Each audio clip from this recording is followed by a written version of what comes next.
Hello everyone and welcome back to my YouTube channel with another informative and useful video.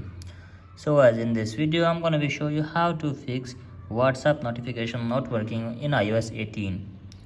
So guys, if you are facing this problem but you don't know that how can you fix this issue. So guys, today in this video I'll show you how can you fix it. So let's start our video without wasting any time. So guys, our first step is to open settings, and from here guys you have to just simply tap on notifications and make sure that the allow notification is turned on. So simply find the WhatsApp and make sure that allow notification is turned on, and make sure that this all tool should be turned on. If it is turned off, then you have to just simply turn it on and check if the problem is fixed or not. If you are having this still problem, then you have to make sure that it is not connected any of the VPN, and make sure that the do not disturb mode is not enabled.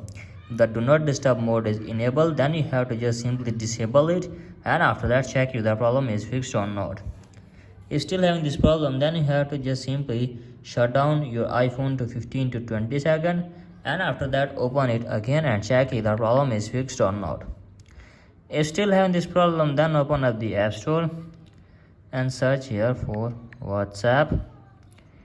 And from here guys, you have to just simply download and install the latest version of WhatsApp, and after that hopefully your problem will be fixed.